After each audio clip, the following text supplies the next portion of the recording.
Merci d'être resté avec nous. En dehors d'avoir un corps de rêve, on l'a vu tout à l'heure avec Nordine, arrêter de fumer arrive en tête des bonnes résolutions du Nouvel An. On estime aussi que plus de la moitié des fumeurs déclarent avoir envie d'en finir avec le tabac. On se demande ce qui se passe sur l'autre moitié.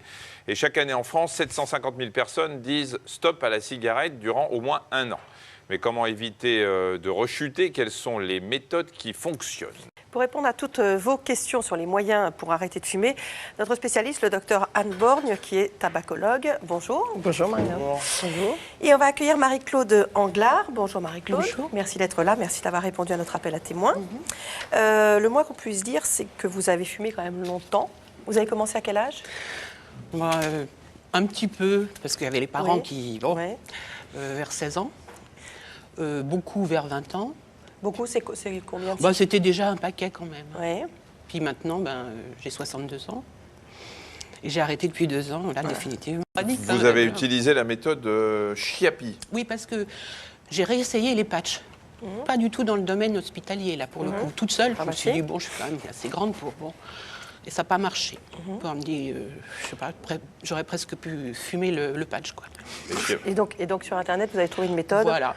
Parce que j'ai demandé d'abord à Tabac Info Service des médecins acupuncteurs. Je me suis dit, je vais essayer une méthode douce. Pourquoi pas? Parce que j'avais jamais essayé ça. Et puis, ils m'ont envoyé... Et là, on vous a mis... Alors, ça consiste à piquer... on vous pique sur le nez? Alors, c'est un mélange d'acupuncture et de riquilothérapie. Donc 2 aiguilles de chaque côté, qu'elle laisse 20 minutes. Du piercing, quoi. Et là, ça a marché? Oui, puis alors un petit appareil qu'elle nous met dans les mains qui localise dans le cartilage l'endroit où il faut mettre un tout petit clou, minime, qui tombe au bout de 2 jours, ça dépend des gens. C'est intéressant l'acupuncture parce que les études en France, vous savez, c'est les études contre placebo.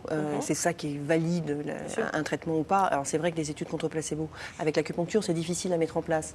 Donc pour l'instant, il n'y a pas de résultats probants, mais à cause de ces difficultés d'études. Mais il y a en cours actuellement à la Pitié-Salpêtrière, donc gérée par la PHP, des études sur la médecine chinoise dans un tas de pathologies et notamment dans les addictions et pas que le tabac. Donc je pense qu'il faut quand même aller chercher ça. Par contre, la méthode de Madame, avec son nom là, Chapi. Chapi. J'allais dire Chatsu, mais ça c'est un chien. Non, Chapi.